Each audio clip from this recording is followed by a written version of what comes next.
Hello everyone. Accounts of non-profit organizations. Next हम इसके अंदर सीखेंगे when receipt and payment and income and expenditure account is already given. इससे पहले वाले लेक्चर्स में हम सीख चुके हैं कि रिसीट एंड पेमेंट अकाउंट से इनकम एंड एक्सपेंडिचर अकाउंट कैसे बनाएंगे, ओपनिंग और क्लोजिंग बैलेंस शीट कैसी बनानी है। इसके बाद में उससे नेक्स्ट हमने सीखा था रिसीट एंड एक्सपेंडिचर अकाउंट कैसे बनाएं। नेक्स्ट हमने सीखा था इनकम एंड एक्सपेंडिचर अकाउंट दिया हुआ हो तो उससे हम रिसीट एंड पेमेंट अकाउंट कैसे बनाएंगे। फाइनली इस चैप्टर के अंदर है कि जब हमारे पास में रिसीट एंड पेमेंट अकाउंट भी दे रखा हो और इनकम एंड एक्सपेंडिचर अकाउंट भी दे रखा हो तो हमें ओपनिंग और क्लोजिंग बैलेंस शीट कैसे बनानी है। प्रॉपर एनालिसिस करेंगे हम गिवन डेटा का कि कहाँ से क्या आया, कहाँ क्या गया, तो उसके अकॉर्डिंग ओपनिंग और क्लोजिंग बैलेंस शीट में क्या आना चाहिए ये देख के दोनों बैलेंस शीट्स तैयार करेंगे। Sometimes what happens, receipt and payment account and income and expenditure account is given, so we are to prepare balance sheet in the opening and in the end. तो क्या प्रोसेस फॉलो होगा। First, receipt and payment account की debit side में जो भी items होंगी उनको हम कंपेयर करेंगे इनकम एंड एक्सपेंडिचर अकाउंट की क्रेडिट साइड से। रिसीट एंड पेमेंट अकाउंट की डेबिट साइड में क्या होता है कि जो भी हमें रिसीव हुआ है, ठीक है, उनके अंदर हम कुछ एडजस्टमेंट्स करके उसको डाल देते हैं इनकम एंड एक्सपेंडिचर अकाउंट की क्रेडिट साइड में। तो वो एडजस्टमेंट्स कौन सी होती हैं, कुछ आउटस्टैंडिंग की, कुछ प्रीपेड की, कुछ एक्रूड की, कुछ अनअर्न्ड की। तो वो सब कहाँ जाता है, वो जाता है आपका ओपनिंग या क्लोजिंग बैलेंस शीट के अंदर।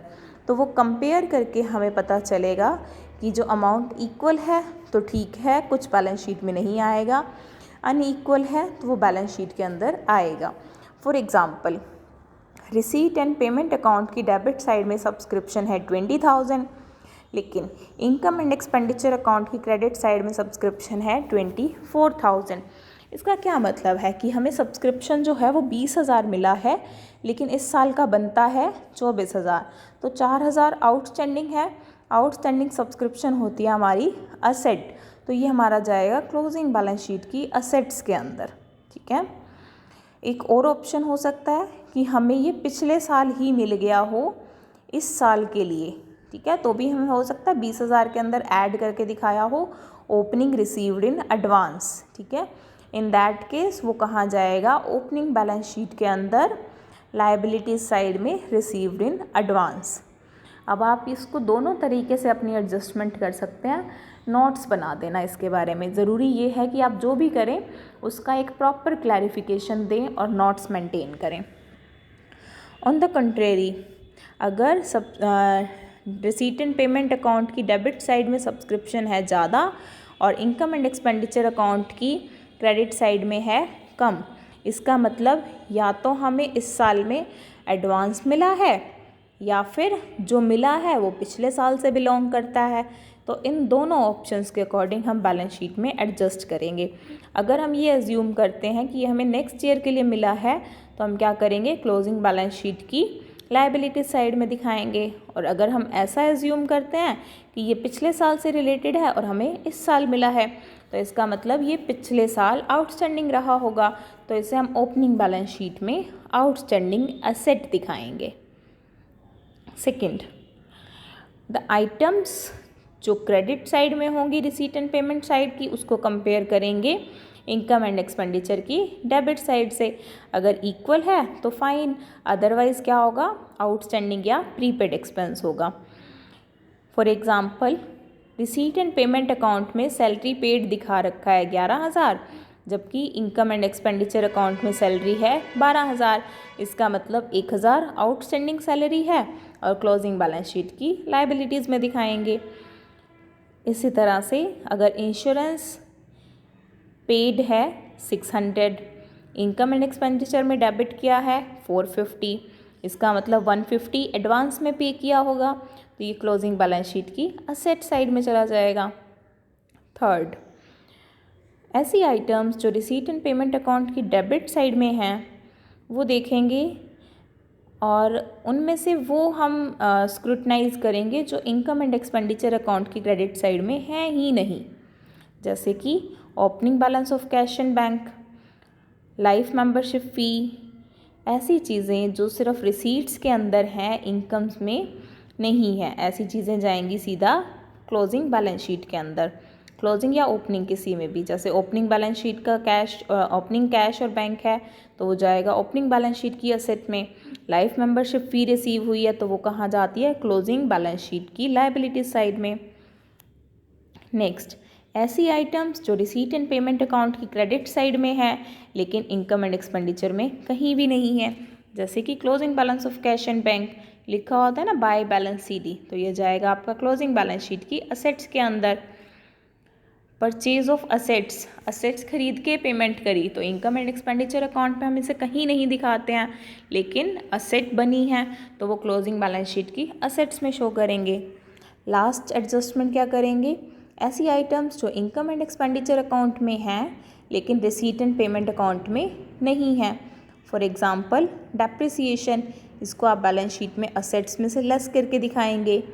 कोई आउटस्टैंडिंग इंटरेस्ट ऑन लोन है जो आपका रिसीट एंड पेमेंट में नहीं था लेकिन इनकम एंड एक्सपेंडिचर अकाउंट में है, तो वो आउटस्टैंडिंग इंटरेस्ट ऑन लोन जाएगा आपका क्लोजिंग बैलेंस शीट की लायबिलिटी साइड के अंदर। Is that clear?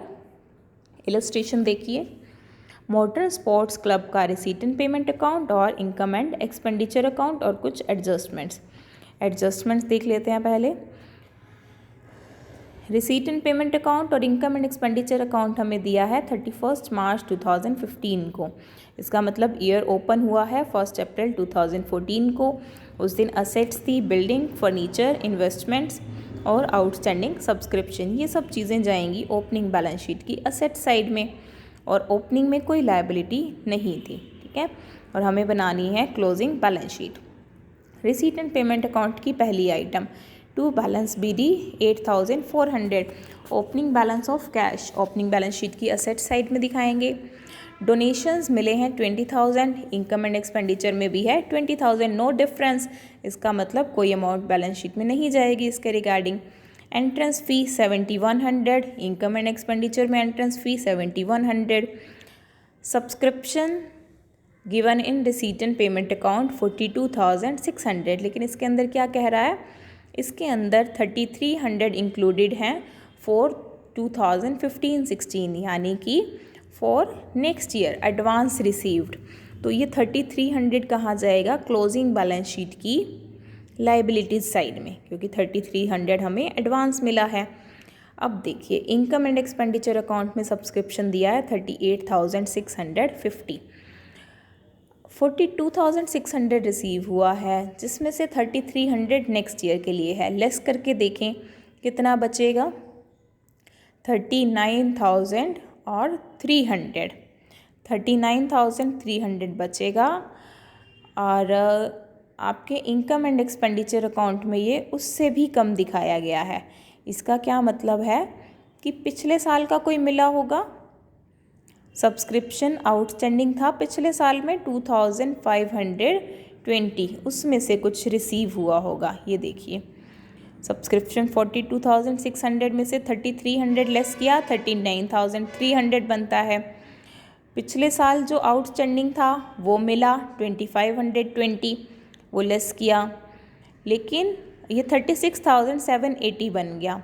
लेकिन इनकम एंड एक्सपेंडिचर अकाउंट में कितना दिखाया हुआ है, 38,650। इसका मतलब इसका जो डिफरेंस है 1870, वो क्या है, इस साल का आउटस्टैंडिंग है। एक्चुअली कितना रिसीव हुआ, 42,600, उसमें से हमें पहले ही कह दिया 3,300 जो है अगले साल के लिए मिले हुए हैं, तो वो तो हम लेस करेंगे ही करेंगे। और ओपनिंग आउटस्टैंडिंग भी था, तो ओपनिंग आउटस्टैंडिंग भी हमें मिल गया होगा इस साल में, तो वो भी लेस करेंगे क्योंकि वो इस साल का नहीं है। कितना आना चाहिए, 36,780, लेकिन इनकम एंड एक्सपेंडिचर अकाउंट में ज़्यादा दिखाया हुआ है। क्या ऐड किया होगा, आउटस्टैंडिंग, क्लोजिंग आउटस्टैंडिंग कितना, बैलेंस 1,870, ये जाएगा क्लोजिंग बैलेंस शीट के आउटस्टैंडिंग सब्सक्रिप्शन सेक्शन में। नेक्स्ट है इंटरेस्ट 5,500, इनकम्स में इंटरेस्ट है 6,000, इसका मतलब 5,000 इंटरेस्ट कैसा होगा, एक्रूड इंटरेस्ट, ये आपकी असेट बन जाएगा, accrued interest 500। Payments general expenses 10,600, expenditures में कितना है 11,000, इसका मतलब 400 कितना है आउटस्टैंडिंग है। क्लोजिंग बैलेंस शीट के अंदर आउटस्टैंडिंग एक्सपेंसेस में general expense 400। Sports expenses 28,000, income and expenditure account में है 30,000, इसका मतलब 2,000 आउटस्टैंडिंग। प्रिंटिंग एंड स्टेशनरी 2500, ये तो रिसीट एंड पेमेंट अकाउंट में और 2500 ही है इनकम एंड एक्सपेंडिचर अकाउंट में, कुछ नहीं करना है इसका। एडवर्टीजमेंट 5200 यहीं पे भी no issue about it. Insurance receipt and payment account में 800 और इनकम एंड एक्सपेंडिचर अकाउंट में है 600, इसका मतलब 200 कैसा है प्रीपेड इंश्योरेंस है। फिर है फर्नीचर 15,000 का फर्नीचर ख़रीदा है, इनकम एंड एक्सपेंडिचर अकाउंट में ये नहीं आता है, क्लोजिंग बैलेंस शीट में ऐड करके दिखा देंगे। पहले फर्नीचर था 20,000, ऐड करेंगे 15,000। क्लोजिंग बैलेंस है 21,500, ये जाएगा क्लोजिंग बैलेंस शीट के अंदर। इनकम एंड एक्सपेंडिचर अकाउंट देखिए, audit fees 1,650, receipt and payment account में कहीं नहीं था, इसका मतलब ये कैसी है आउटस्टैंडिंग है। Depreciation on building and furniture, closing balance sheet में बिल्डिंग में से बिल्डिंग का डेप्रिसिएशन लेस करेंगे, फर्नीचर के अंदर से फर्नीचर का डेप्रिसिएशन लेस करेंगे। सरप्लस इसको हम कैपिटल फंड के अंदर ऐड करेंगे। तो सबसे पहले हम ओपनिंग बैलेंस शीट को क्लोज करेंगे, जो भी हमारे पास थी असेट्स उनका बैलेंसिंग फिगर बन जाएगा कैपिटल फंड। और क्लोजिंग बैलेंस शीट के अंदर cash, outstanding subscription, prepaid insurance, accrued interest, investments पहले थी उसमें कोई चेंज नहीं हुआ तो क्लोजिंग में भी आ जाएंगी। Furniture add purchase during the year less depreciation, building less depreciation. इसी तरह से लायबिलिटी साइड में जो हमारा रिसीव्ड इन एडवांस सब्सक्रिप्शन है वो आएगा, आउटस्टैंडिंग एक्सपेंसेस आएंगे, कैपिटल फंड जो हमारे पास ओपनिंग बैलेंस शीट से बैलेंसिंग फिगर आया वो, उसके अंदर सरप्लस ऐड करके लिखेंगे, टोटल करेंगे। अगर हमारा टोटल इक्वल आता है इसका मतलब हमने सब ठीक किया है, otherwise there is some issue. Is that clear? Similarly illustration 23 receipts and payment account given है, income and expenditure account given है, हमें इसके बेस पे बैलेंस शीट बनानी है, ओपनिंग और closing. I hope it is clear now. In case of any query or any issue, you may share on any social media platform. Thank you very much.